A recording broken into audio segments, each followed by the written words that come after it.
Dentro de la tradición hermenéutica tenemos tres corrientes. La teoría hermenéutica, hermenéutica filosófica y la hermenéutica crítica. ¿Mm? Mauro pregunta, pregunta, si la hermenéutica tiene que ver con la comprensión e interpretación. Sí, exacto. La gran diferencia es que, mientras que para toda la tradición analítica, el objetivo de las ciencias es explicar, y para explicar necesitamos leyes generales, ¿sí? Para la tradición hermenéutica, el objetivo de las ciencias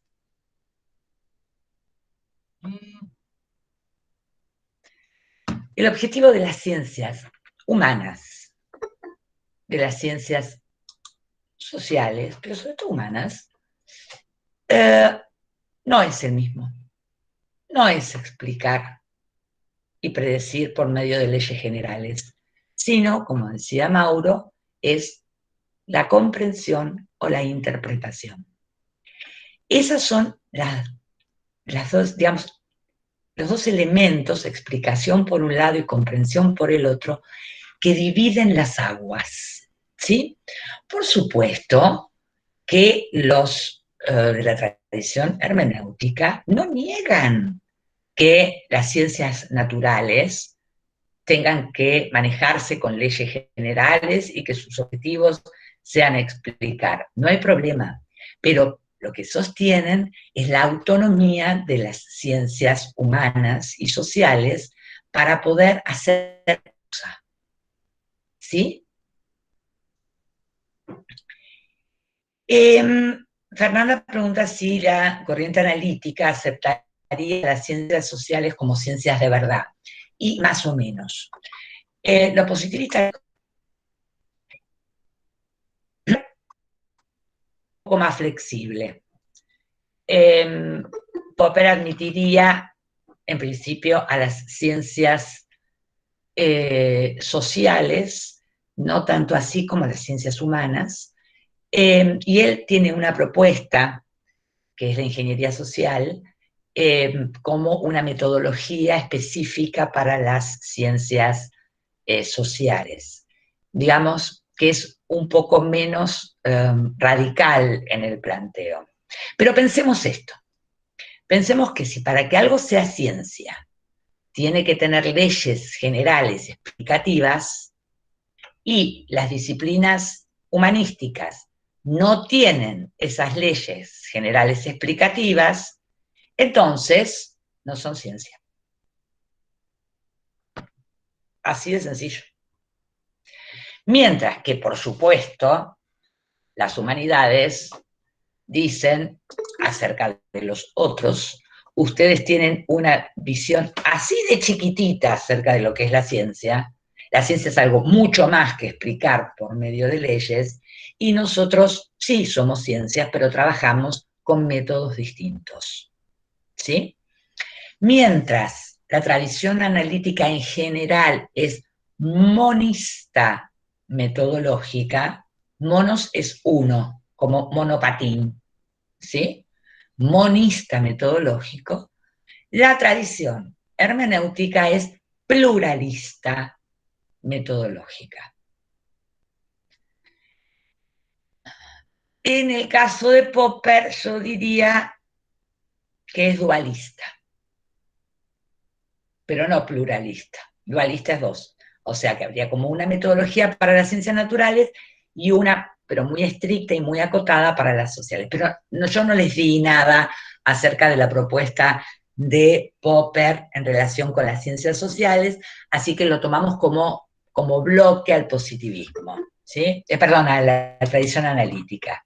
Decimos en principio que son monistas metodológicos, mientras que la tradición hermenéutica es pluralista. ¿Mm? Con eso por ahora alcanza. Luego, cuando vean epistemología, van a ver distinciones mucho más finitas, mucho más precisas. Por ahora estamos medio como haciendo una pintura a brocha gorda, ¿sí? ¿Hasta acá vamos? Ahora, dentro de la tradición hermenéutica, nos vamos en principio a la historia, ¿sí? Y en esta mirada histórica seguimos, a cierta distancia, pero seguimos, la propuesta que nos hace Gadamer, porque Gadamer, además de tener una propuesta hermenéutica, en su obra da cuenta de la historia de la hermenéutica, ¿sí? Entre otras cosas para diferenciarse, para decir, bueno, lo mío es otra cosa, pero no reniega de todo lo anterior, ¿se entiende? O sea, lo trae.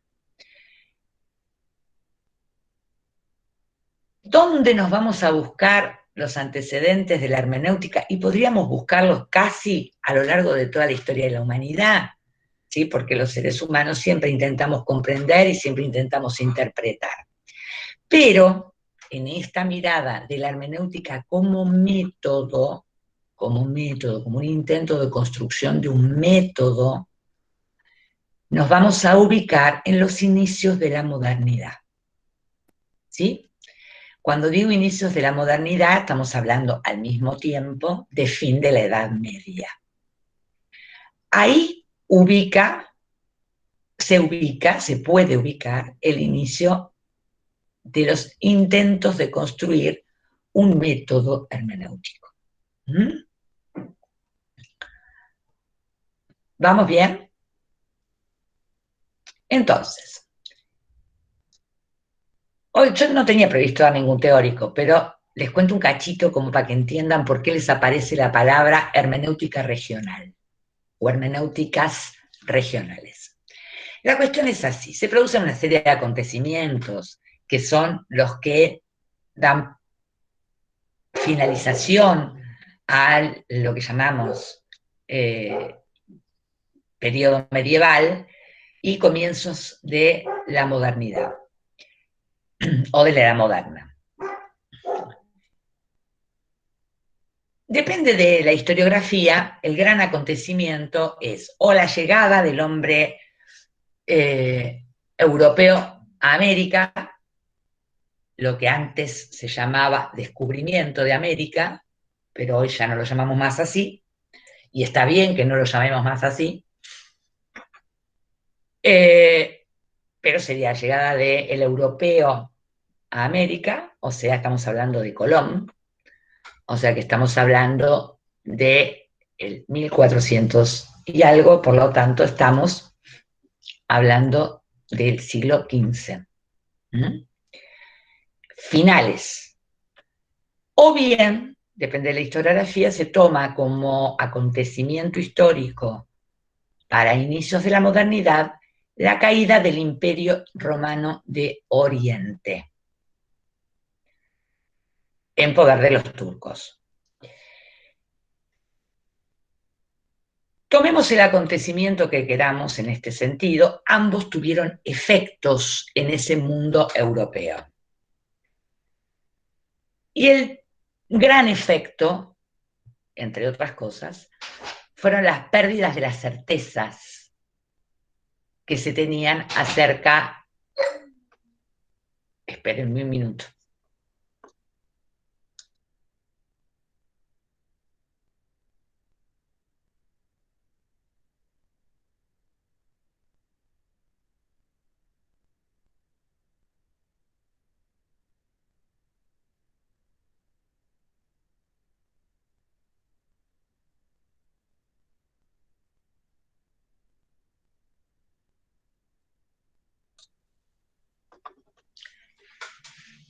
Decía, la pérdida de las certezas que se tenían, entre otras cosas, acerca de cómo es el mundo, ¿sí?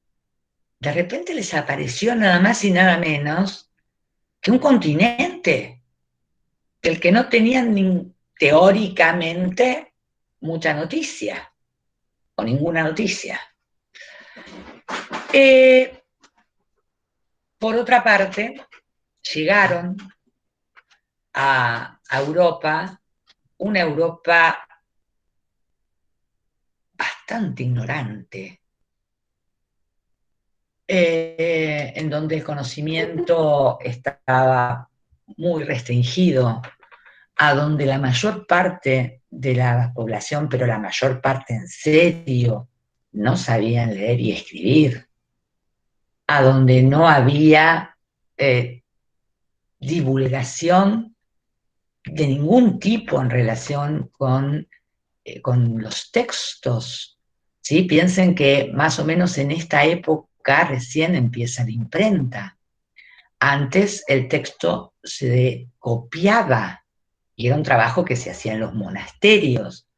Ahora, por más que los monjes copiaran y copiaran los libros, y además les encantaba hacerle dibujitos, y les pintaban unas cosas preciosas, unas obras de arte cada uno de esos libros, pero les llevaba años una copia, y así costaban, ¿sí? O sea que imagínense que los libros que andaban dando vueltas por Europa eran bastante pocos, bastante escasos. El tema es que con la caída del Imperio Romano de Oriente entran montones, montones de textos de la antigüedad que para Europa eran absolutamente desconocidos. Y llegan porque los eruditos de Constantinopla huyen y se llevan todo lo que pueden. ¿Sí? Allí había una biblioteca impresionante, y bueno, y entran a Europa. Y entonces se forma, por ejemplo, la escuela florentina neoplatónica, porque les entraron textos de Platón que la cultura cristiana medieval no conocía, y se empezaron a armar centros de estudio, sobre todo en Italia. Y por otro lado, en España, ustedes sabrán que en España estuvieron muchos años, muchos siglos, los moros.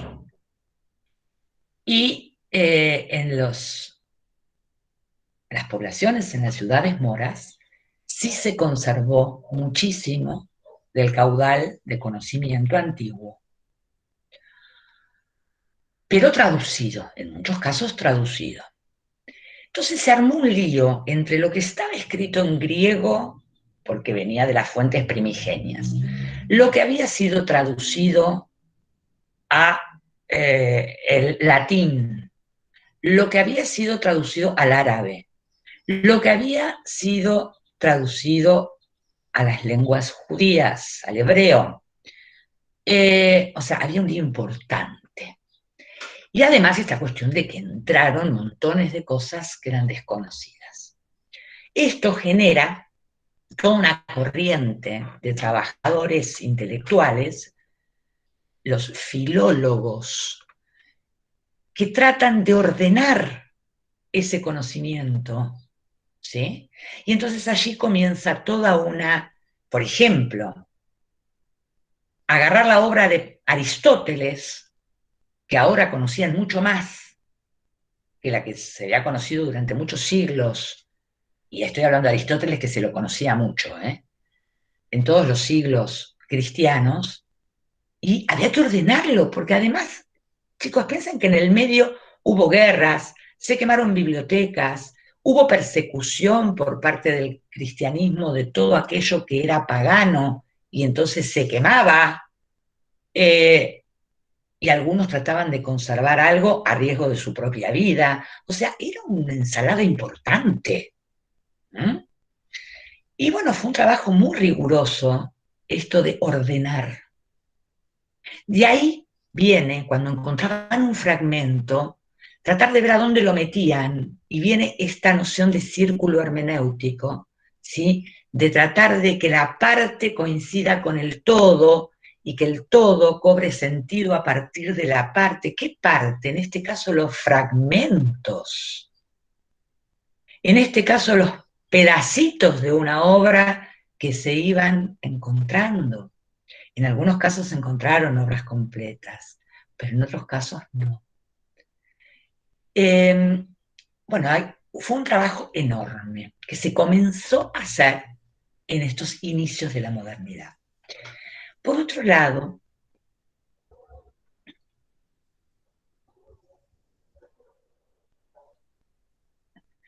Viste, Lidia, pero Europa no siempre fue Europa como la conocemos ahora, ¿sí? Europa eh, era un continente de un nivel de ignorancia supina. Reitero, la mayor parte, pero absolutamente la mayor parte de la población no sabía leer y escribir. Incluso muchos miembros de la iglesia no sabían leer y escribir y habían aprendido de memoria la misa.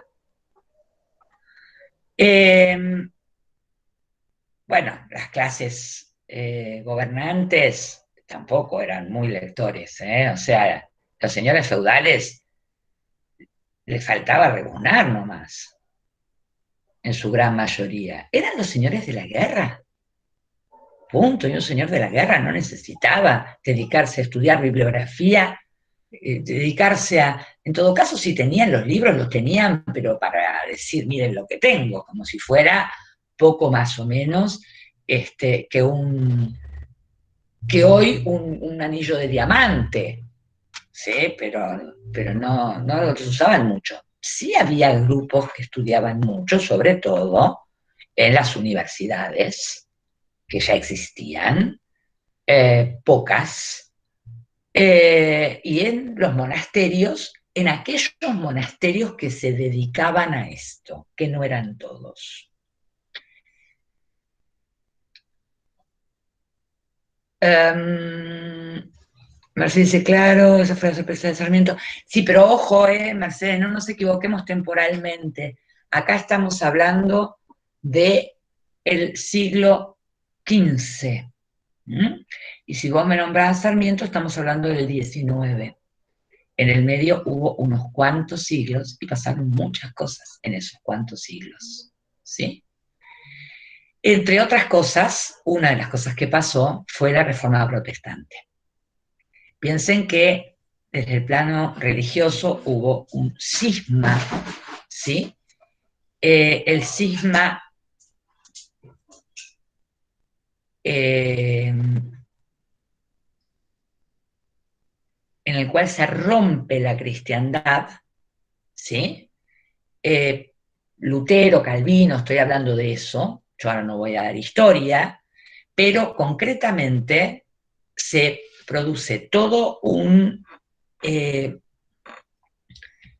si todavía ni siquiera llegamos al barroco, Daniel, estamos en los albores del Renacimiento, ¿sí? Eh, Renacimiento y humanismo, por ahí. Bueno, la cuestión es que con las críticas que se producen acerca de la interpretación de la Iglesia, de las Sagradas Escrituras, se generan debates teológicos muy fuertes.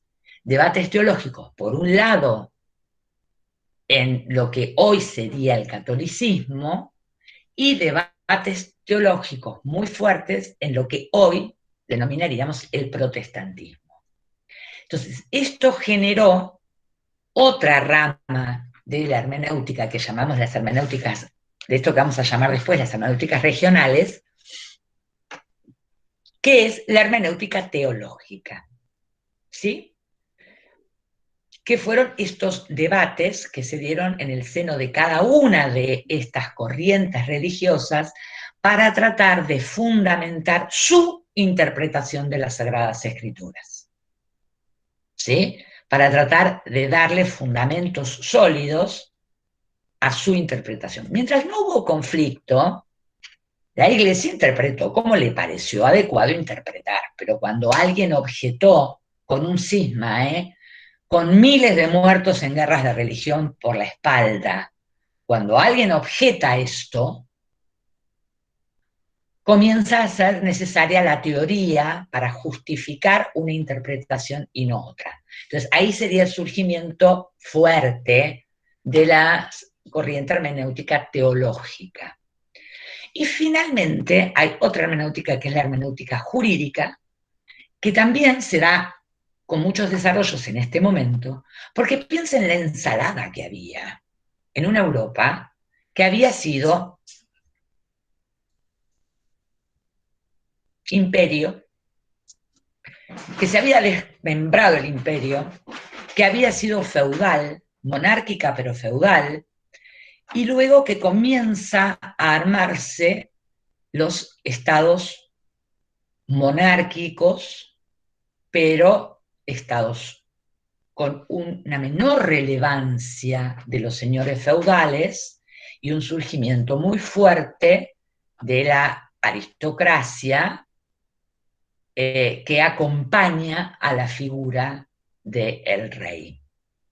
En el medio, en Italia, había repúblicas, en el medio, en Italia todavía había una estructura bastante parecida al feudalismo, los Medici, por ejemplo, que se peleaban con los otros, con otras de las grandes familias, los Borgia, que dieron varios papas y montones de hijos por todas partes. O sea que eran épocas de mucha ebullición, ¿sí? Para empezar, vivían en guerra. ¿Mm? Casi diría en guerra de todos contra todos. Llegó a haber dos papas, por ejemplo, dos papas de la Iglesia Católica. Además estaban los antipapales. De repente el rey de Inglaterra decide generar una propia religión porque no estaba dispuesto a seguir dándole bolilla al papa y se genera el anglicanismo en las Islas Británicas. Bueno, momentos convulsionados, ¿sí? Fabiana, disculpame. Sí, Vos hablas de una hermenéutica, no, algo de teología. dije, hermenéutica teológica es la que se genera con todos estos conflictos religiosos, ¿sí? La Esta, hermenéutica. Todavía esta estamos... entraría, perdón, ¿esta entraría dentro de las otras tres clasificaciones que hacías antes o son nuevas clasificaciones? Estas son la prehistoria de la teoría hermenéutica, ¿sí? En el texto ustedes van a encontrar, en el texto de Begoa Ruiz de Azúa, van a encontrar un parágrafo en la selección de fragmentos que les di, que dice, de las hermenéuticas regionales a la hermenéutica general. Lo que les estoy explicando un poquito son estas regionales. ¿Sí? Entonces teníamos la filológica, la teológica y la jurídica, que tiene que ver con esto de qué hacer con las leyes y cómo interpretar las leyes, en un momento en el cual se estaba constituyendo esa figura muy poderosa, monárquica, ¿sí? Y tratando de romper con las estructuras feudales medievales, con esa autonomía de alguna manera que tenían los distintos señores feudales. Entonces, todo esto obliga a generar ordenamientos jurídicos, ¿sí? Estas tres, la jurídica, la filológica y la teológica, serían lo que se llamó, lo que se suele llamar hermenéuticas regionales. Y lo que se observa posteriormente es que cada una tenía sus propias reglas. Y el intento, el gran intento, por ejemplo, llevado a cabo por Schleiermacher, pero no fue el único, es tratar de construir a partir de esas distintas formas de hacer hermenéutica, una sola forma de hacer hermenéutica, un solo método. ¿Sí? Por eso la teoría hermenéutica es el intento de construir un método hermenéutico. Encontramos el principal antecedente en estas hermenéuticas regionales, que cada uno hizo sus reglas para tratar de garantizar la comprensión y la interpretación adecuada. Este intento posterior de Schleiermacher de construir una estrategia, una metodología para garantizar la objetividad de la comprensión, sí, muy ambicioso y no lo logró, pero el intento fue bueno. Tampoco había un método todavía para las ciencias naturales, ¿eh? Estamos hablando de una etapa previa al surgimiento de las ciencias naturales como metodológicas, con un método rígido, etc. ¿Se entiende entonces qué quiere decir esto de las hermenéuticas regionales a la hermenéutica general? Es esto, ¿sí? Bueno, posteriormente, ya en el siglo XIX, entrado el siglo XIX, aparece Dilthey, también proponiendo el método del Verstehen, ahí se los puse en el texto en alemán, con B corta, Verstehen, se los puse porque lo van a encontrar así escrito, no es por hacerme la erudita, yo no sé alemán. Pero lo van a encontrar en los textos escrito directamente porque es como un nombre, ¿sí? Que ya todo el mundo pone eso y entonces para que no les agarre el ataque cuando vean los textos y le aparezca la palabra Verstehen, preferí dejárselas puestas, ¿sí? Y que pudiéramos aclarar en clase qué quiere decir. ¿Estamos? ¿Vamos bien? Entonces, ahora, el gran cambio de Dilthey es que saca a la hermenéutica de la interpretación de texto y la ubica en la comprensión de la historia. O sea, ahora, usando una metáfora, el gran texto a interpretar es la historia. Se dan cuenta que ya no estamos con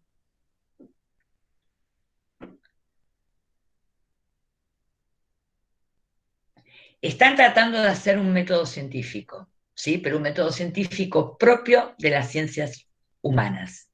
Dilthey es uno de los que hace una clasificación de las ciencias, y en esa clasificación de las ciencias pone por un lado a las ciencias naturales y por el otro lado a lo que él llama las ciencias del espíritu.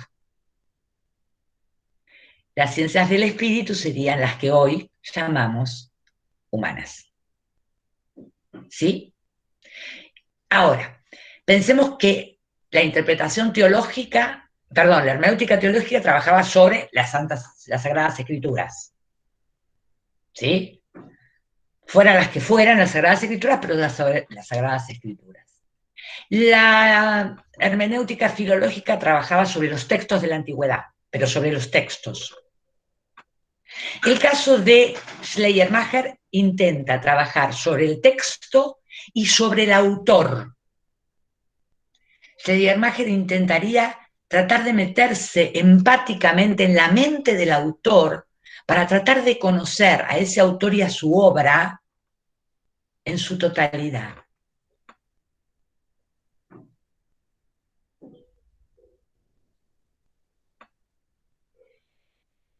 Lo que están tratando de construir es un método que no sea subjetivo, ¿sí? Justamente la tarea es esa. Estoy contestando la pregunta de Daniel. El problema de la ciencia es intentar la objetividad. Las ciencias naturales más o menos encontraron los métodos para poder considerarse objetivas en la medida en que describen un mundo físico. Y yo puedo hacer la teoría que se me dé la gana, pero el mundo se me impone y me echa la teoría por tierra.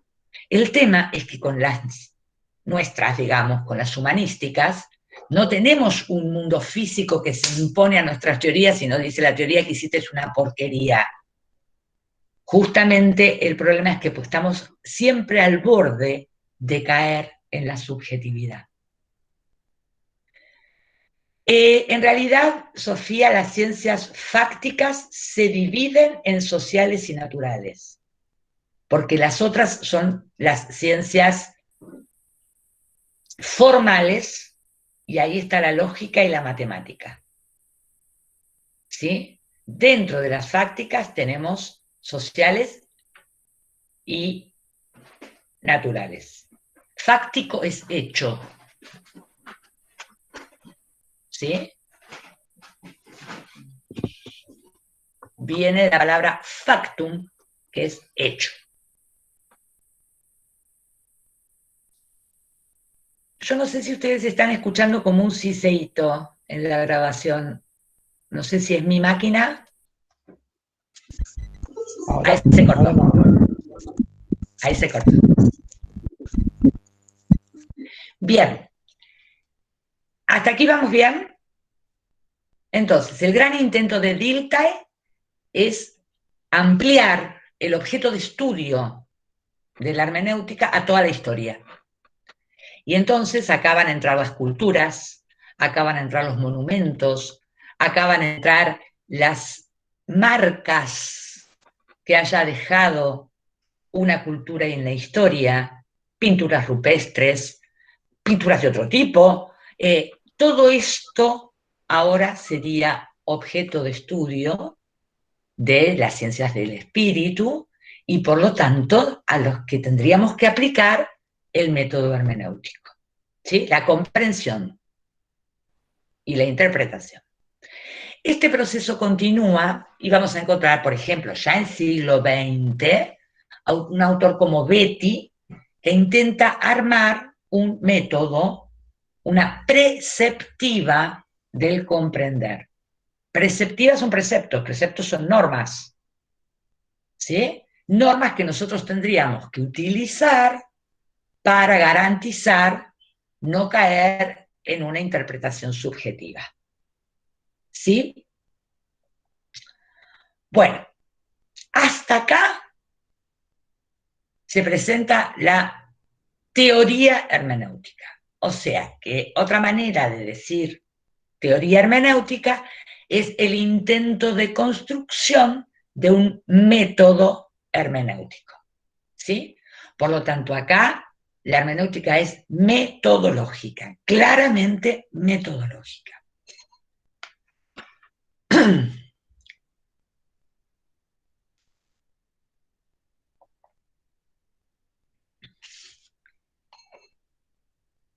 La segunda corriente es la filosofía hermenéutica, representante Gadamer.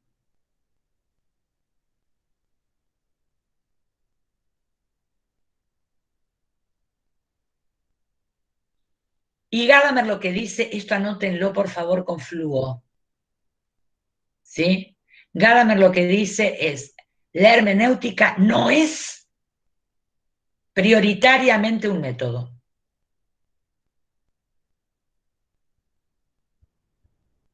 Aunque a veces la usemos metodológicamente, pero no es prioritariamente un método, no es fundamentalmente un método. Es mucho más que eso. La hermenéutica es el modo en el que nos constituimos como el ser que somos. ¿Qué somos? ¿Qué somos todos nosotros? Seres humanos. Bueno, lo que dice Gadamer es que los seres humanos nos constituimos como lo que somos hermenéuticamente. ¿Sí?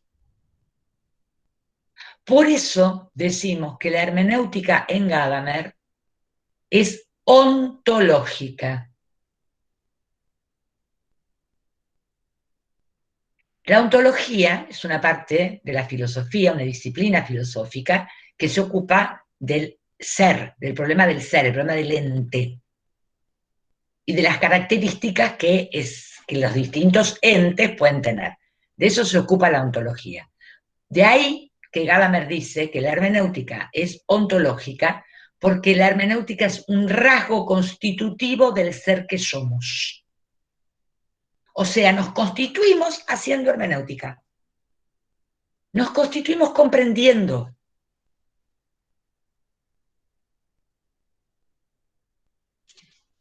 comprendiendo el mundo que nos rodea, interactuando con él, sabiendo para qué sirve, y comprendiendo lenguajes, ¿sí? Y toda nuestra vida es ir comprendiendo más lenguajes, distintos lenguajes.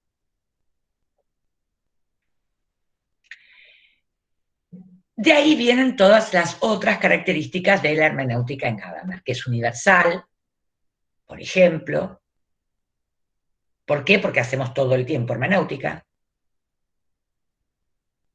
La historicidad de la hermenéutica nos permite mucho más, Fernanda, que conocer. Nos permite constituirnos. Nos permite hacernos el ser que somos. Ahora, este ser que somos es en un montón de cosas idéntico a todo el resto de los seres humanos y en un montón de cosas diferentes. Porque nos hacemos hermenéuticamente en una tradición lingüística. Podríamos decir en una tradición. ¿Qué tiene que ver esto de la tradición? La tradición es el marco de la historicidad, es el encuadre con la finitud. Nosotros no somos eternos, ni omnipresentes, como sería un Dios. No, nosotros nacemos en un lugar determinado y en un tiempo determinado. Eso es la historicidad. Y aprendemos una lengua determinada. Y al aprender una lengua determinada, aprendemos una tradición lingüística determinada.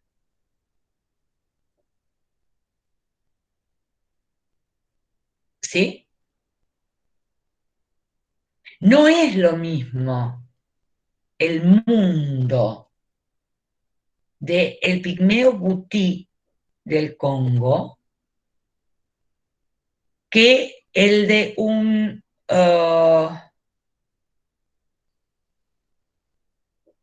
alemán de Frankfurt del siglo XIX que de un habitante de el impenetrable en el Chaco del siglo XX que de un habitante de Alaska en el siglo XXI. No es el mismo mundo, aunque la Tierra sea una sola.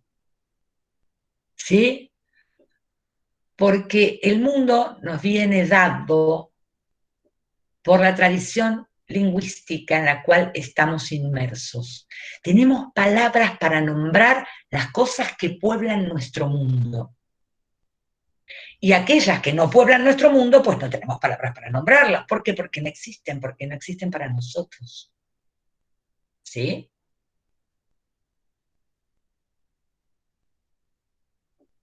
Claro, Elga, desde ya. Nuestro tiempo moldea nuestro mundo, nos moldea a nosotros mismos. Pero además, este molde está dado por la lengua que aprendemos. Porque la lengua le pone nombres a las cosas. A ver, cuando yo estudié, no tenía un nombre para este objeto.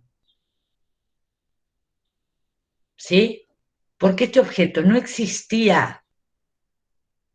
No había un mouse. ¿Sí? Porque tampoco existía este otro objeto por el cual nos estamos comunicando, que es la computadora. Hablábamos ayer con un compañero que estábamos con algunos problemas, con algunos recursos informáticos para entrar a un foro, y el compañero me dice, es que yo mi tesis la hice con la máquina de escribir, ¿sí? Y no es Colón, mi compañero, tiene mi misma edad, ¿sí? Yo llevaba ya 10 años trabajando en la universidad y no había computadora. Y después hubo computadora, pero no había internet. Ahora, ¿se imagina la cantidad de palabras que tuvimos que aprender? ¿Sí? ¿Qué enlace? ¿Qué Facebook? ¿Qué archivo adjunto? ¿Qué correo electrónico? Yo hasta los 30 años, el correo era el correo argentino. ¿Sí? Y tenías que ir y poner la estampilla. Después se tecnificó y había una máquina, ya no había más estampilla. Pero ya es todo un avance. ¿Estamos? Bueno, se dan cuenta que nuestros mundos cambian. Y cuando nuestros mundos van cambiando, necesitamos palabras para nombrar los objetos. Por eso, Gadamer dice que tenemos tanto mundo como objetos podemos nombrar, como lenguaje. El límite del mundo es el límite del lenguaje. Si nosotros no tenemos una palabra para nombrar algo, es que ese algo en nuestro mundo no existe. Y si existe, inmediatamente le ponemos una palabra para poder nombrarlo.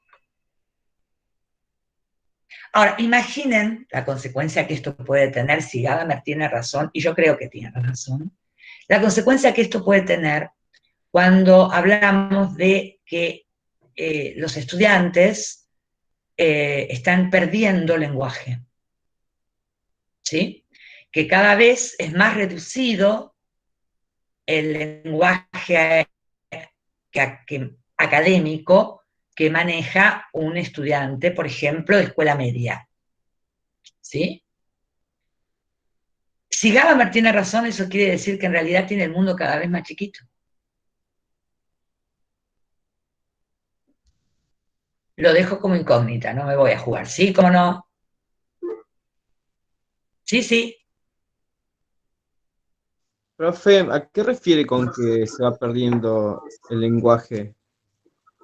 Hagan el ensayo de buscar en internet un tango, ¿sí?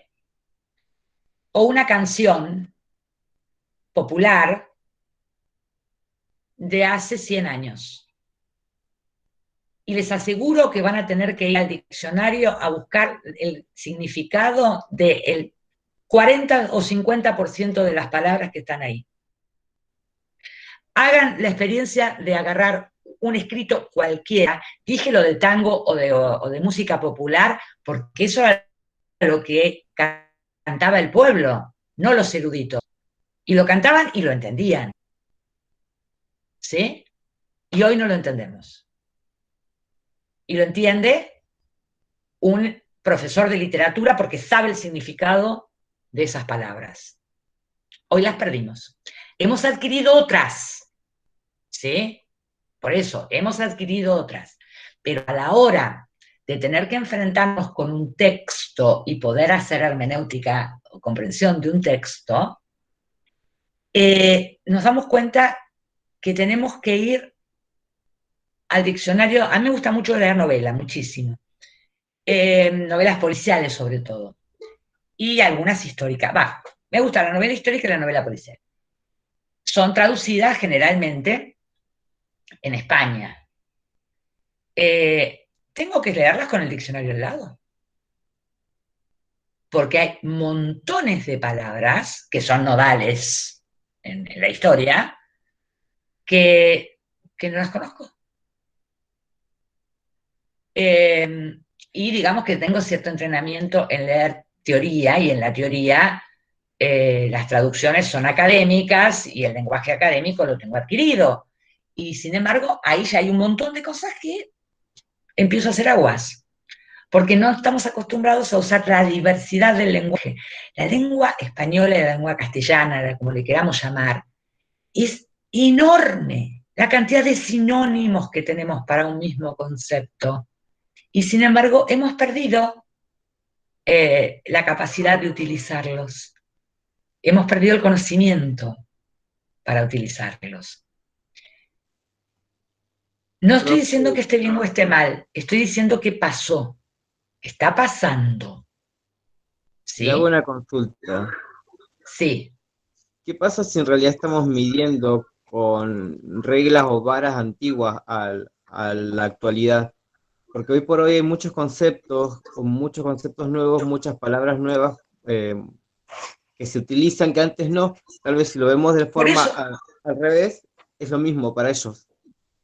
por eso te decía que uno va adquiriendo un montón de lenguaje nuevo, eh, y eso está muy bien. A ver, perdón, lo Estas que me palabras que refiero, te decía de entrada, a ver, yo no conocía ni lo que era el mouse, porque no existía. a lo que me De ahí en refiero es adelante, que estamos achicando el mundo, pero en realidad lo estamos capaz expandiendo con conceptos diferentes y idiomas diferentes. si, si, lo, si agregamos al caudal el nuevo, no hay ninguna duda que lo estamos expandiendo. El problema es si por agregar el nuevo echamos por tierra todo lo anterior. ¿Por qué? Porque nos transformamos de alguna manera en ignorantes funcionales, porque quedamos imposibilitados de conocer toda la historia de la humanidad. Y nosotros no nacimos de un repollo, ¿sí? No es que de repente estamos en este mundo y todo es nuevo. No, no, no. Nosotros estamos acá con las posibilidades que tenemos hoy y con las carencias que tenemos hoy por un legado. ¿Sí? No estoy diciendo que todo tiempo pasado fue mejor, ni mucho menos, fue un horror el tiempo pasado. ¿Sí? Pero hay que conocerlo para saber cómo ese pasado sigue influyendo en nuestro presente. ¿Cuáles son nuestras libertades pendientes? ¿Sí? ¿Cuáles son las cadenas que hoy tenemos? Se gestaron en un pasado y tenemos que, para saberlo, poder hacer una mirada retrospectiva y saber qué pasó y qué tenemos que cambiar para no reproducir. A ver, mira un poquito los comentarios. Estoy en el diccionario también para entender algunas palabras que utilizan los adolescentes hoy. Sí, por supuesto que necesitaría, pero al adolescente hoy le puedo pedir que me diga qué quiere decir con eso. En cambio, para leer la novela, no. Dice, el lenguaje inclusivo invita a repensar tal vez en nuestra resistencia a lo nuevo para conservar la tradición.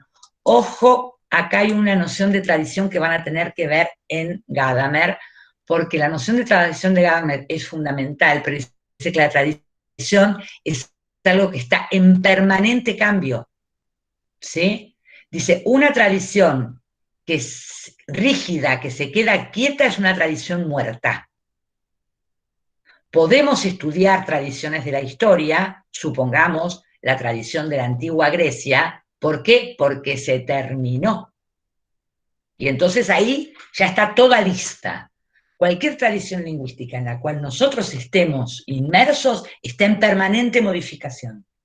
Por eso esto no es un llamado a una concepción tradicionalista de volver a las antiguas tradiciones. No, no, es hacernos cargo de cómo esa tradición lingüística y cultural funciona, cómo somos parte de eso, cómo somos reproductores y cómo somos transformadores. Por supuesto que el mejor medio de colonización es la lengua, sin ninguna duda. ¿Por qué pensamos que se prohibieron lenguas? ¿Sí? Por ejemplo, cuando Isabel de Castilla y Fernando de Aragón logran combatir al musulmán, al árabe, y logran la unificación de España, lo primero que hicieron los reyes católicos fue prohibir las lenguas, ¿sí? Prohibir que se hablara el árabe, prohibir el hebreo. ¿Por qué? Porque al prohibir una lengua, borrás la tradición que la aporta. ¿Sí? ¿Por qué creen que Francisco Franco, cuando ganó la guerra de España, prohibió que se hablara el euskera? y prohibió que se hablara el catalán. ¿Sí? El euskera es el idioma vasco. Y luego, digamos, y la resistencia significó seguir hablándolo a escondidas. ¿Por qué? Para que no se perdiera la tradición. ¿Sí? ¿Creen que es casual que hayan venido los colonos galeses que fundaron Gaiman, Trevelin, etcétera, y que allí se siga hablando un galés con una pureza que se perdió en Gales y que en muchos casos vienen grupos de estudiantes galeses para mantener la lengua es mantener la tradición. Pero una tradición, repito, que está en cambio. O sea, si se pierde una lengua, se pierde detrás de eso una cultura, entonces lo que se pierde es un modo de ver el mundo. A ver, ¿por qué se fomentan en este momento las escuelas, en las escuelas, la preservación de muchas de las lenguas de los pueblos originarios? Porque es el modo de dar un espacio para que la cultura portada en ese lenguaje se mantenga con vida. ¿Sí? Obviamente, ni Isabel de Castilla, ni Fernando de Aragón, ni Franco sabían nada de Gadamer.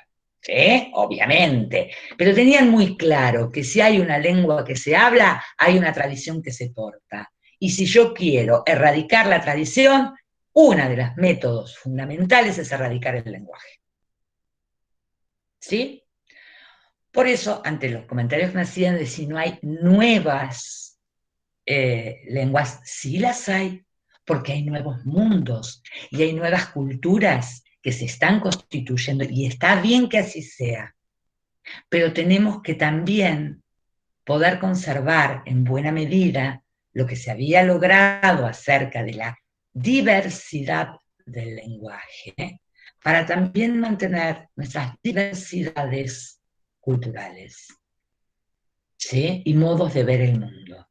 Pensemos que buena parte de estos lenguajes, por ejemplo, los lenguajes informáticos, son la adopción pasiva de la lengua del conquistador. Están todas en inglés. ¿Sí? Yo dije mouse, no dije ratón. ¿Mm? Y todos entendieron. Y de ahí en más, lo que quieran. Entonces, en buena medida, esos lenguajes, no digo absolutamente, pero en buena medida, esos nuevos lenguajes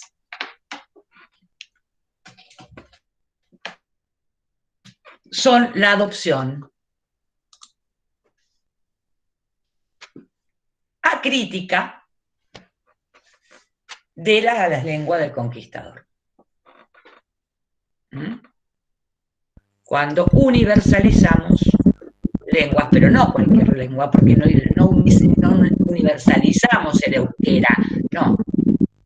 Universalizamos las lenguas de los pueblos dominantes. Profe, hay un ¿Sí? micrófono abierto y hay mucha diferencia. Sí.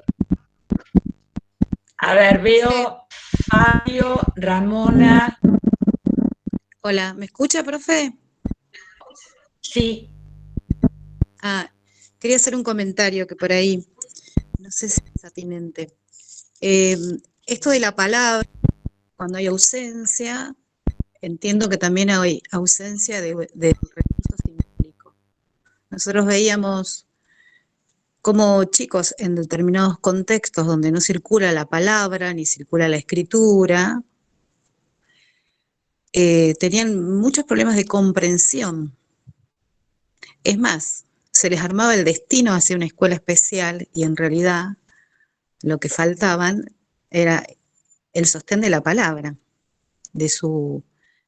primero de su ámbito familiar y luego de su ámbito más extenso, digamos, ¿no?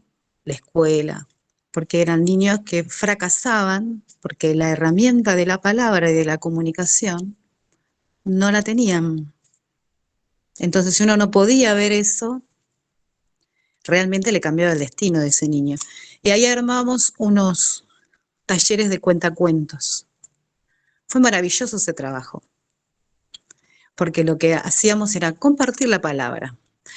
Nosotros ofrecíamos las que conocíamos y atendíamos y recepcionamos lo que ellos nos traían de su propio mundo, porque acá en Chosmalal hay escuelas de campo que están a 20 kilómetros, 30 kilómetros, que son albergues, donde los niños están de lunes a viernes, solamente con sus docentes en el día y por la noche con la persona que está al cuidado, pero no interactúan con sus padres. Y cuando llegan a sus lugares, estos niños son muy diferentes a sus padres. ¿Por qué? Porque los han sacado para escolarizarse de su propio ámbito. Entonces el lenguaje que ellos tenían se fue como diluyendo. Entonces había silencio en la escuela porque no pertenecían a ese mundo y silencio en sus hogares porque ya no estaban perteneciendo de la misma manera, ya no iban a los arreos, ya no estaban en la esquila de las ovejas, ya no estaban buscando el pasto, con todo eso que tiene que ver con el mundo del campo y de la niñez. Fue muy interesante poder observar y quería comentarlo porque ahí lo que nosotros pudimos ver justamente es la ausencia de la palabra, cómo hacía mella en el pensamiento y eso después llevaba a un fracaso escolar. Entonces había que buscar la manera en donde la escuela y su ámbito de vivencia, en su esencia, digamos, pudieran interactuar para negociar estos mundos, ¿no? No porque el de la escuela fuera mejor que la del campo, ni viceversa, no, había que negociar ese mundo, enriquecerlos. Nosotros aprendimos un montón de ese mundo, de cómo se hacía el queso, cómo se esquilaba, y bueno, todo lo que tiene que ver con eso, y seguramente espero que ellos hayan podido recibir otras. Pero se notó mucho en lo que tiene que ver con la comprensión de los textos después. Para ellos... Por supuesto que en relación con todo esto no hay una única palabra. Lo que estamos es tratando de abrir perspectivas, ¿sí? Solo eso. Luego, perdón, ¿pueden apagar los micrófonos? Porque no se escucha nada. Ahí está, a ver. Yo ahora estoy tratando no de cerrar con un tema en el sentido de decirles, bueno, la tradición es portadora del lenguaje. No, estoy diciendo Gadamer nos muestra, ¿sí?, esta perspectiva que hasta ahora no se había contemplado en la tradición hermenéutica. ¿Tá? La idea es esta. Luego va a haber otra unidad en la cual vamos a debatir algunas de las cuestiones vinculadas con derechos humanos y con los conflictos entre el multiculturalismo y el universalismo, y creo que parte de estas cuestiones que estaba contando recién Ramona también se van a ver conjugadas en algunos de estos planteos teóricos que vamos a tratar de ir abriendo, no cerrando, abriendo. Si tuviera la solución a alguna de estas cuestiones, qué es lo que hay que hacer al respecto, sería una dogmática y sería muy poco filosófica, porque la filosofía lo único que hace en este sentido es la mejor propuesta posible, pero en 5 minutos va a haber otra, ¿sí? Y así debe ser. O sea, no, si alguien les dice que hay una última palabra en filosofía, les está mintiendo. ¿Sí? Es un dogmático. Entonces, lo que quiero es que se comprenda Gadamer. Ahora, esto da para hablar, y da para reflexionar, y da para pensar. Y esa es la idea, poner en crisis algunos de los supuestos operantes, algunas de nuestras certezas, y decir, epa, a lo mejor en algún aspecto tiene razón este hombre, Gadamer, a lo mejor en algún aspecto me está mostrando algo que yo no tenía en cuenta a la hora de analizar el acto de comprensión.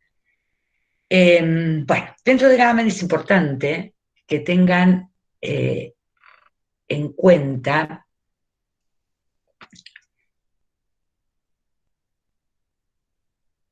acá estaba leyendo un comentario de Rocío, dice, además del diccionario hay que tener en cuenta que el dialecto de cada espacio geográfico, que no quiere decir que se va perdiendo, sino que se construye a base de ese espacio y mundo social. Esto es lo que estamos planteando justamente, pero yo ahí tengo mis conflictos, pero lo vamos a hablar en otro momento. O sea, yo, después de haber estudiado bastante acerca de las cuestiones de los debates en torno del multiculturalismo, ya hace muchos años, de propuestas hermenéuticas diatópicas, o sea, constituidas desde distintos lugares y en necesidad de generar discursos hermenéuticos que puedan unir distintas culturas, bueno, una serie de cuestiones que algunas las vamos a mirar un poquito más adelante y otras no. Luego de todo eso, hay cosas que a mí me siguen resultando conflictivas, que tienen que ver con, a ver, con que si uno atiende totalmente la diversidad, por ejemplo, cultural, de alguna manera está determinando al individuo a seguir permaneciendo en esa comunidad y no poder pasar a otra. Esta es una de las cuestiones que trabaja uno de los autores que vamos a ver, que se llama Amartya Sen, un filósofo indio. Y es también es un debate, porque la academia, por decirlo de la peor manera, tiene un discurso oficial y uno o lo logra aprender o se queda fuera. Pensemos en medicina. O te lográs acordar el nombre de todos los músculos, ¿sí? Y los sistemas, y la célula, y los procesos de la célula, la mitosis, la meiosis, y te acordás todo ese lenguaje, ¿sí? ¿Cómo fuiste? ¿Sí? Entonces, es un tema, la cuestión de si tenemos que negociar, como decía Ramona, entre los distintos tipos de lenguajes, que yo creo que sí que hay que negociar, pero también hay que mostrar estos otros lenguajes, digamos, disciplinares, ¿sí? Disciplinares, lenguaje disciplinar, como disciplina la biología, disciplina la medicina. Pero bueno, me parece que estas serían cosas para charlar de una manera mucho más fluida en encuentros de otro tipo, porque acá, digamos que estoy teniendo yo casi el poder de ser la única que habla, y lo que estoy intentando es explicarles Gadamer, nada más. ¿Sí? Más o menos se entendió por dónde pasa Gadamer. Nos está faltando algunos elementos más, como la historia efectual, como la verdad como aletheia, que es develar, es quitar los velos. No es un filósofo relativista, no es relativista. Él considera que hay algo que nosotros debemos lograr comprender. Hay un objeto o un sujeto que debemos lograr comprender y que ese objeto muestra su verdad. Yo no puedo interpretarlo como se me dé la gana, porque estaría violando a ese objeto, la verdad de ese objeto. Entonces, yo voy a tratar de comprender el objeto tal cual el objeto de conocimiento es,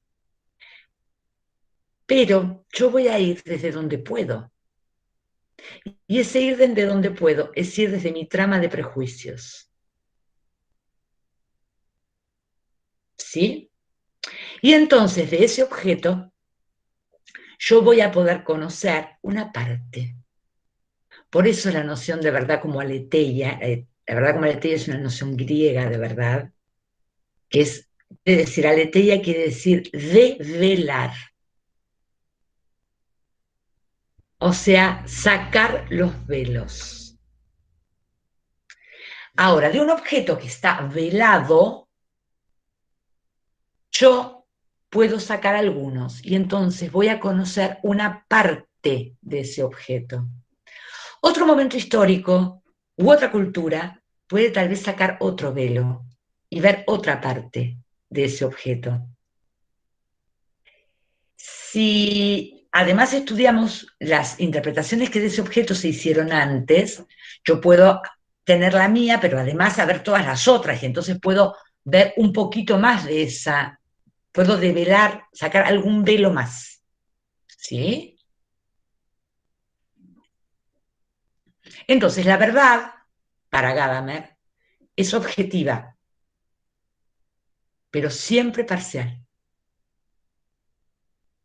Siempre va a ser un pedacito de verdad a la que vamos a poder acceder. ¿Se entiende esto? Entonces, él no es relativista, no es cada uno tiene su verdad. No, no, no, no. Hay un objeto. Y yo le tengo que permitir al objeto que muestre su verdad. Yo podré aprender de ese objeto una parte. ¿Sí? Y habrá otra que me quedará sin aprender. Acá cuando nos estamos refiriendo a objetos me estoy refiriendo a cosas tales como, bueno, algo pasó en la Revolución Francesa. ¿Sí? Ese sería mi objeto de conocimiento, por ejemplo. Algo pasó.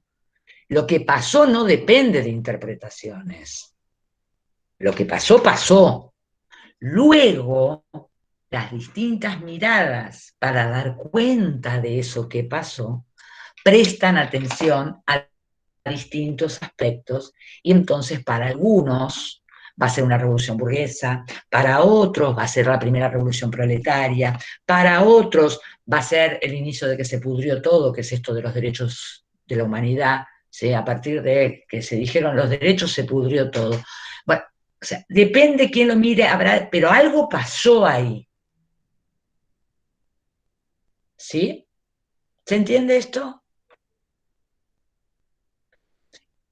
Y la otra noción que es importante es la de historia efectual.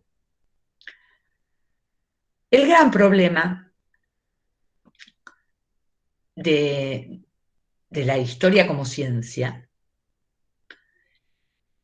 es que hay un intento de estudiar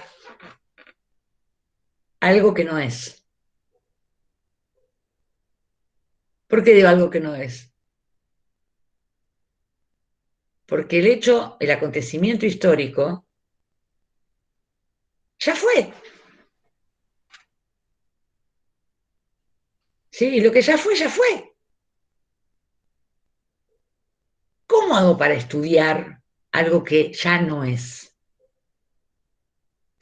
Entonces, bueno, ahí vinieron todos los debates acerca de cómo reconstruir la historia, cómo poder acercarnos, cuáles serían los métodos para validar los documentos, las cosas, ¿sí? Todo lo demás. Gadamer se pone en otro lugar y dice que no existe tal brecha, que no existe esa diferencia tajante entre el pasado, el hecho histórico y el presente, sino que el presente es presente por lo que aquello produjo y que entonces nosotros podemos buscar una suerte, una línea de continuidad entre el pasado y el presente a partir de esta noción de historia efectual, que sería la historia de los efectos. Aquello que sucedió generó cosas y nosotros somos producto, para bien o para mal, pero somos producto de aquellos otros acontecimientos. ¿Sí? Entonces, lo que hay es que tratar de ir reconstruyendo ese proceso desde el pasado hasta la actualidad, cómo fueron dándose esas influencias. ¿Se entiende? Después léanlo, por favor. ¿Sí? Después lean Gadamer y vean cómo está todo esto. Yo estoy tratando de dar un resumen. Bueno, la verdad que me cansé. ¿Quieren que hagamos 5 minutitos de recreo y después me preguntan todo lo que quieran sobre Habermas y el neomarxismo y el marxismo? ¿Les parece? Sí, profe, sí. Listo. Estaría buenísimo. Nos damos 5 minutos para ir a calentar el agua del mate. Perfecto.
Las cosas se me hicieron como una coronita. Hola, hola, hola, hola. Hola, hola, hola, hola, hola. Entonces hubo el rey, nada más, la reina.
Bueno, seguimos.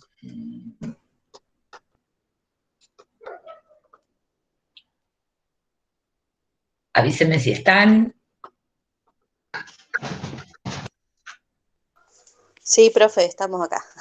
Bueno, vamos a charlar un ratito más nada más y ya los libero.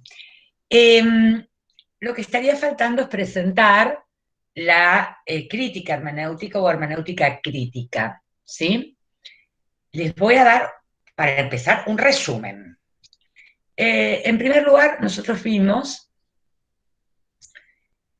ustedes vieron, unos elementos de marxismo. ¿Por qué? Porque en parte la hermenéutica crítica, cuyo principal representante es Habermas,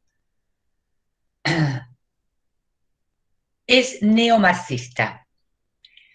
Y al ser neomarxista quiere decir nuevo marxista, eso es neo, ¿sí? Neomarxista, nuevo marxista. Y el tema es que hay algunos puntos fundamentales que sostiene del marxismo, aunque los ayorna, digamos, aunque los actualiza, pero si nosotros no entendemos esos elementos en el marxismo, mal podemos entenderlos en el neomarxismo.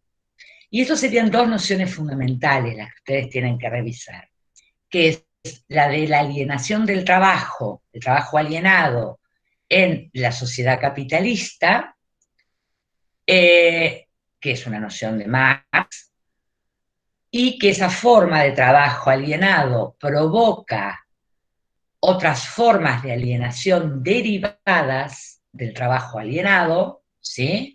Que son la social, la política, o sea, la alienación social, la alienación política, la alienación religiosa y la alienación filosófica. Eso sería algo que ustedes tendrían que tener clarito de lo de Marx.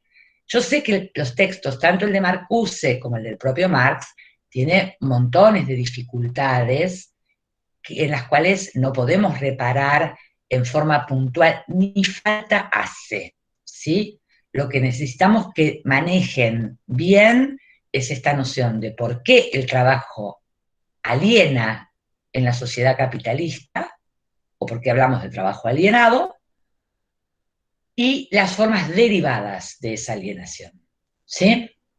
Ahora, para que el sistema se reproduzca, o sea, para que siga existiendo el burgués y el proletario, o sea, el dueño de los medios de producción, pocos, y los que trabajan para los dueños de los medios de producción, la mayoría, para que esa vinculación siga existiendo, para que el capitalista siga enriqueciéndose a costa del empobrecimiento del trabajador, para que eso funcione, necesitamos una noción, que es la noción de ideología.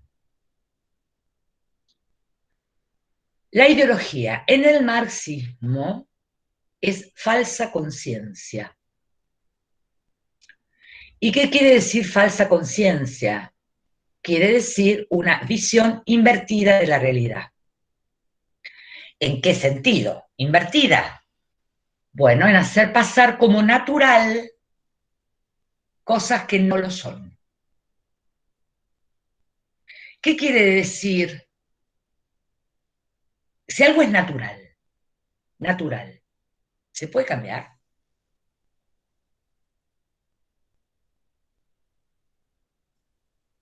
No. Lo natural no se puede cambiar. Por ejemplo, que un día nacemos, eso no se puede cambiar. Que un día morimos, eso no se puede cambiar. Se puede estirar, ¿sí? Tratar de estirar todo lo posible, pero tarde o temprano, un día se acabó. Eso es natural. Es natural la ley de gravedad, ¿sí? Por más que yo quiera hacer uso de mi libertad, si me tiro del quinto piso, no vuelo. Me estrello. Eso es natural. ¿tengo libertad para tirarme? Sí, tengo la libertad para tirarme, pero me voy a estrellar, ¿sí? Porque la ley de gravedad no cambia. Y en todo caso, que nadie vuele, hay que buscar ciertas formas, ¿sí?, de cooperar con esa ley de gravedad. Se la supone y se trabaja sobre ella, pero se la cambia. Porque no podemos. Entonces, lo natural no se cambia. Cuando nos hacen creer o creen que hay cosas naturales,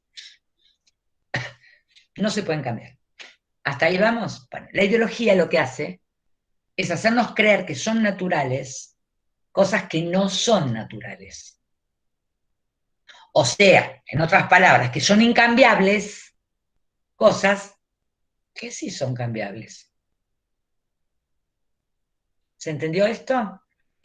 ¿Y qué es lo fundamental que nos hacen creer que es natural en el mundo capitalista? La propiedad privada. Y fundamentalmente la propiedad privada de los medios de producción.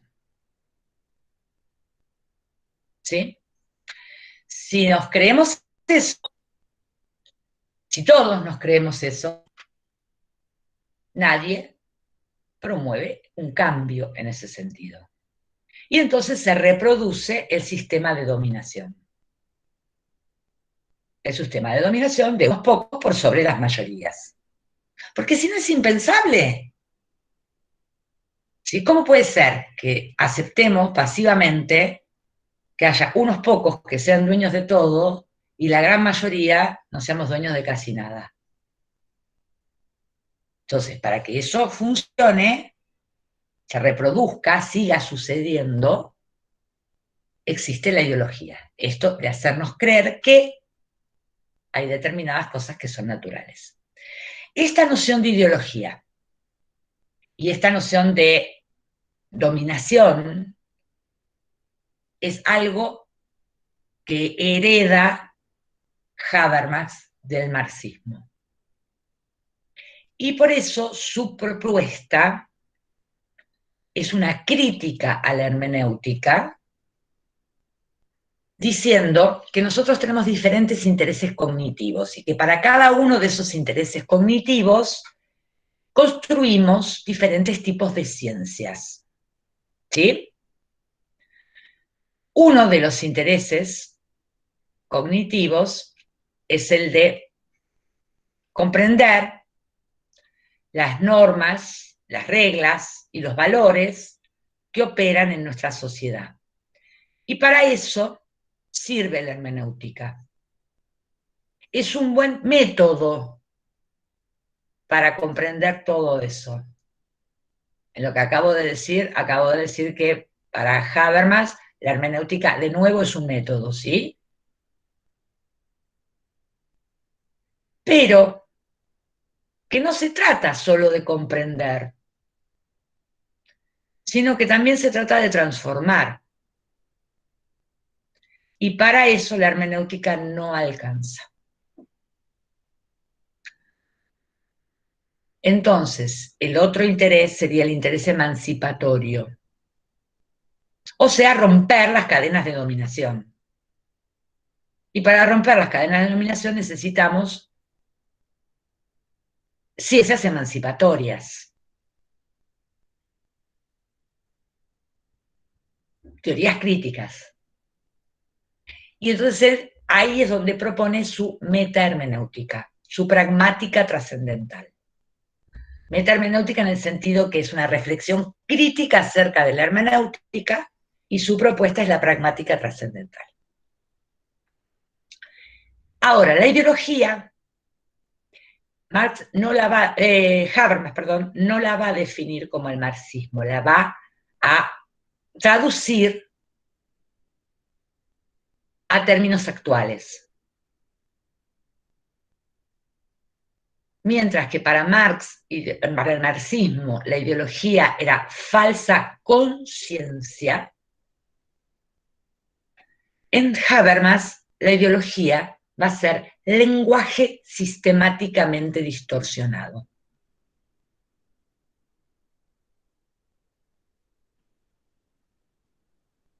Es decir, que es el lenguaje donde se van reproduciendo los sistemas de dominación.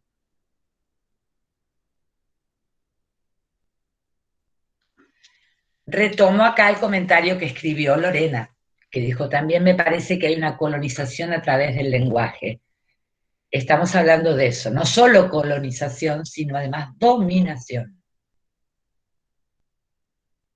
La colonización, por supuesto, que es una forma de dominación, pero hay otras formas de dominación que no necesariamente son colonización, sino que son lisa y llanamente, digamos, esclavización,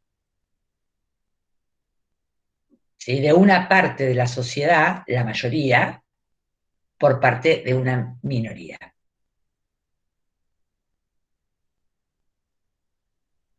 ¿Por qué digo esclavización? Porque tanto Marx como Aristóteles, en el siglo IV a.C., Aristóteles, y Marx en el XVIII, perdón, en el XIX, Marx 19, cuarto antes de Cristo, Aristóteles, ambos consideraban que el trabajo, el trabajador, era el trabajador esclavo a tiempo parcial. ¿Sí?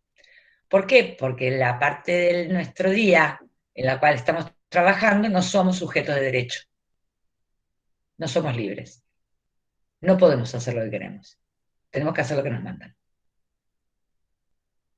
Y si tenemos que hacer lo que nos mandan y nuestra existencia depende de hacerlo bien para que nos sigan pagando un salario, porque si no morimos de hambre, entonces no somos libres. No somos libres de decirle a la patronal, momentito, que yo me quiero al baño. ¿Sí? Pensemos que en una cadena laboral, en un supermercado, ¿sí?, la gente que trabaja tiene que pedir permiso para poder ir al baño. ¿Sí? O sea, pedir permiso hasta para una necesidad fisiológica, básica. ¿Sí? Bueno, los dejo con este panorama hermoso para el fin de semana, para que más o menos creo que los ubiqué en relación con las tres corrientes hermenéuticas y dónde está el núcleo de cada una de ellas. Si quieren, damos unos minutitos para las preguntas que ustedes puedan tener sobre lecturas que hayan hecho, si no fueron contempladas en esto que presenté, en esta breve presentación de casi 2 horas. No, 2 horas y media. Bueno, ustedes dirán, si es que quieren decir algo, a lo mejor dicen, no, ya está bien, no decimos nada, no preguntamos nada con tal de que no siga hablando.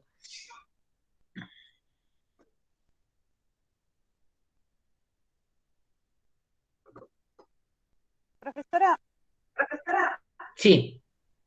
vos en un momento hablaste de pragmática, Habermas pone en práctica la pragmática y ahí no alcancé a escribir más. Sí, su propuesta se llama pragmática trascendental o pragmática universal. ¿Sí? Es su propuesta teórica. Y ahí se tienen que meter a estudiarla, ¿sí? La teoría de los actos de habla, a partir de ahí de la situación ideal de habla, con los requisitos que una situación tiene que tener para ser una situación ideal de habla, sabiendo siempre que es un supuesto operante para entrar en diálogo con otro, ¿sí?, pero que es contrafáctica, o sea que en realidad la situación de habla nunca es ideal.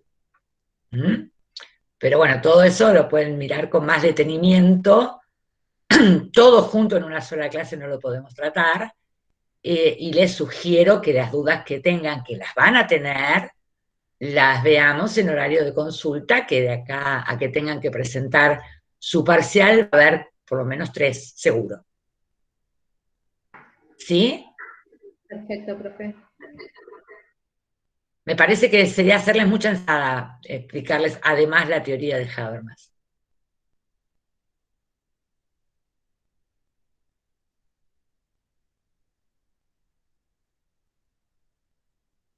Pero si alguna persona la estuvo trabajando y tiene dudas, por supuesto me ofrezco a contestarlas.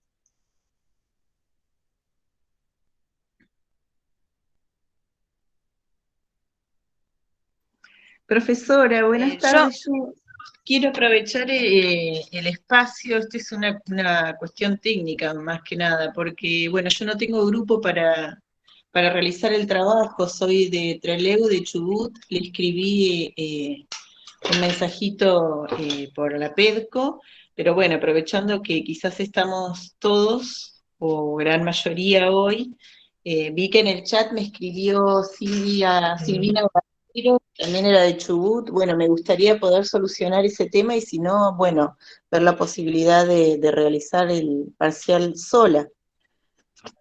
Yo esta Disculpe. mañana no entré a la mensajería, pero lo primero que planteé hoy es que por supuesto yo no voy a rechazar el trabajo de nadie. Bueno. ¿Sí? Bueno, Que lo que les pido es todo lo posible por armar grupos, bien. por una cuestión de poder no tener un número manejable para poder hacerles una devolución. Sí, pero además la idea de armar grupo es bajo ningún punto de vista presencial. Está bien. ¿Sí? Ahí yo dejé mi número de contacto en el chat. Y ahí me están había una dirección que pusieron porque armaron un grupo de WhatsApp justamente para organizar todo, arriba de todo del chat. A ver. ¿Sí?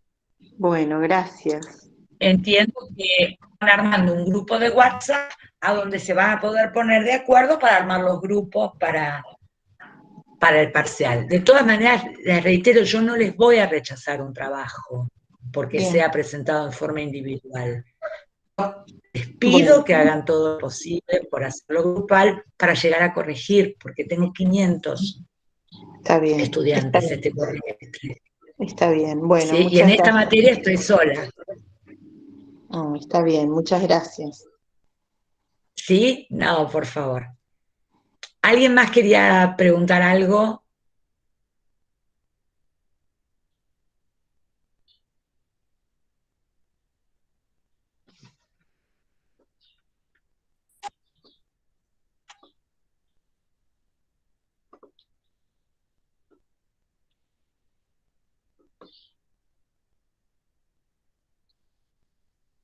A ver, esperen que yo me fui muy arriba del chat buscando el link y si alguien pregunta ahora en el chat no lo estoy viendo.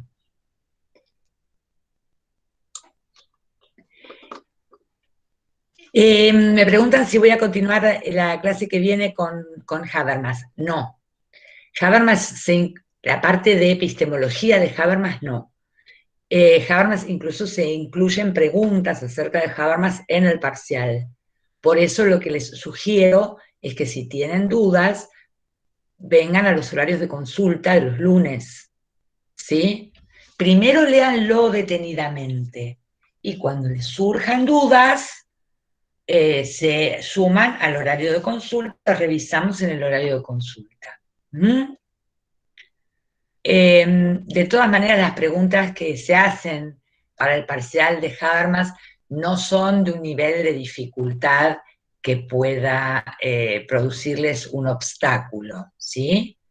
En algunos casos es una sistematización del material de teórico y el material bibliográfico, así que no creo que vayan a tener grandes inconvenientes, pero si los tienen, tenemos por lo menos 3 horarios de consulta, ¿sí?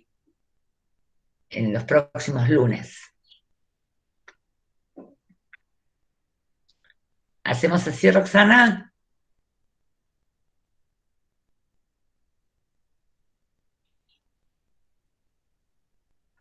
Bueno, ¿hay alguna duda más? Profe, ahí estaban preguntando si ya había un parcial en el Sí, chat. sí, decirles que sí, que lo subí a la plataforma, a PEDCO. Ah, buenísimo, gracias. ¿Sí?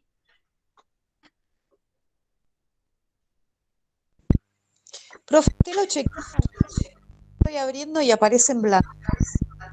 Dice, ¿Cómo? pero no se ve nada. Perdón, no te escuché. Usted chequeó el parcial porque yo estoy abriendo y aparece hoja 1 y 2, pero las dos están en blanco. No, yo lo descargué el parcial y se ve bien, tendrías que fijarte vos. Espera un ratito, Ramona, capaz que te cuesta descargar. También lo descargué y se ve bien. Ah, listo. Yo lo había chequeado, pero bueno, todo puede fallar, así que No, de última cualquier cosa. después lo compartimos, lo compartimos en el grupo de ingresantes del CERI para aquellos que no puedan descargarlo. Ah, buenísimo. Sí, pueden ponerse de acuerdo entre ustedes y en todo caso yo les puedo decir a Jessy que esté atenta si alguien lo solicita. ¿Sí? Perfecto. Bueno, pero en PDF, o sea que teóricamente lo podrían descargar sin inconveniente, porque aparte no tiene ninguna sofisticación, porque una de mis máquinas tiene ninguna cosa rara que no, son así como elementales. Pero bueno, cualquier inconveniente, por supuesto, se ponen en contacto por PEDCO o con Jessy, me hace llegar cualquier duda y lo reenviamos, ¿sí? Pero además, si ustedes ya están en el grupo de WhatsApp, lo pueden mandar como archivo adjunto. El que lo pudo bajar, si quiere que lo reenvíe por adjunto, y ya ahí todos los del WhatsApp que no se pueden conectar a internet lo pueden tener. ¿Sí? Bárbaro, gracias. Ahí me fijo. Bueno, ¿alguna duda más?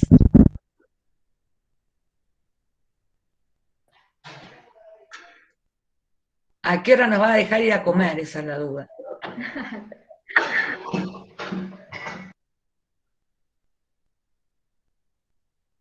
Bueno, gente, voy a empezar por cortar la grabación. Nada, aviso que ya lo dejé en el grupo de WhatsApp de ingresantes. Perfecto, Gracias. listo. Buenísimo.